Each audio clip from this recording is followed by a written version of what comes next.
Joining us now, criminal defense attorney Mark Eiglarsh. And Mark, the chips are all on the table now for the prosecution as the assistant district attorney there for the Kenosha County prosecutor's office makes the case. What do you think so far of the case? Strong, weak, somewhere in between? Well, I liked how he started. I think that anyone who is being intellectually honest, regardless of what side you're on, starts to wonder, well, wait, why was he there? Should he have really been there? Should he have been there with that kind of weapon? I think that's a fair place to start. Where they part company, the defense and the prosecution, is going to be, once he's there, was he reasonably using deadly force? And the answer is, I think, yes. Interesting. I'm just reading through Jonathan Turley's notes, and it references back to what we were just discussing with Andy McCarthy about the instructions that the jury was receiving. And he said Rittenhouse is having a hard time with the mind-numbing jury instructions, which are almost 40 pages, he notes. He's yawning, which is never good for a defendant in front of a jury. His age may help with the jury in yawning. Indeed, I do expect some jurors may be longing for caffeine as well. It is indeed going to be a long day, and a lot of this is the optics that we're all taking in as we have an inside look at that courtroom. What did you make this morning of what you've seen so far as the interaction with the judge, the prosecution, the defense, and Rittenhouse himself? Okay, first of all, there's a reason why never have you ever seen on any cheesy drama or any movie about the law the jury instructions being discussed and or read to the jurors. It's the most boring part of the trial. I yawn during that part. I've tried over 150 jury trials, and I'm always trying to hit my client to wake them up. They were yawning. They were confused, and it's quite scary. It really is.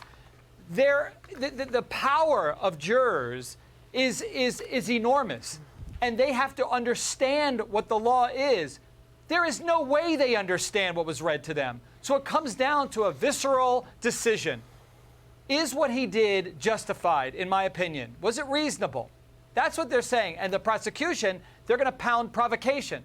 Yeah, maybe it might have been reasonable. Maybe. He's not going to say that. But if you find it reasonable, he provoked it. He shouldn't have been there to begin with. Those are the things that jurors can get their heads around. Well, let me ask you about the topic of provocation, Mark, because one of the ideas for provocation got taken off the table this morning when the judge said that it appears as though he was in lawful possession of the weapon, therefore that misdemeanor charge is going to be removed from the instructions for the jury. Had he been illegally in possession of that firearm, that could have been seen as a provocation, which would negate the self-defense argument. But now the prosecution's got to make another case for provocation. They were making the case, Binger was, that when Kyle Rittenhouse raised his weapon at a couple of people who were on that car lot, parking lot, that was the provocation that started off the whole scene where he was being chased through that same parking lot. Is that an effective argument, do you think, on the part of the prosecution? I think it needs to be made. That is a great argument, but the provocation starts way before that. Listen, if any of your loved ones were ever killed at the hands of someone like this, the first question you'd ask is, why are they there? Right? What are they doing there? Why is a teenager whose frontal lobe governing reasoning and judgment isn't fully formed yet, what's he doing with that weapon? That is honestly what you say, even if you're a staunch supporter of an acquittal. That is the provocation. That is, why is he there? Why he's so determined to be there. He's claiming to be an EMT when he's not, just to be there. Now, that said, just so we're clear, I still believe that once he's there, anyone being intellectually honest would say that the use of force was necessary under those circumstances. Anyone being reasonable would have felt in genuine fear based upon the circumstances that were confronting him. Sorry, let me just drill down on that for a second, Mark, and sorry, Sandra. No, okay. Because we've got disparate arguments here. You're saying that there was a provocation from him being there, but then when the chase began, he was legitimately in fear of his life. But if there was a provocation, that negates the self-defense argument. Well, the argument can be made that it's provocation. I'm merely telling you what the prosecutor is going to argue. I still don't believe it rises to the level legally where the jurors are going to say he brought this on himself to the extent that we're going to take away his self-defense claim. I still think it's going to be an acquittal. I still think he reasonably feared death or great bodily harm. However, it's fair for the prosecution to pound on that point because that's their only and probably best argument. He shouldn't have been there to begin with. Turley also says a compromise verdict, which is what the prosecution, he says, clearly wants, is still possible in embracing a lesser offense, but those still remain very serious counts. Tell us about that.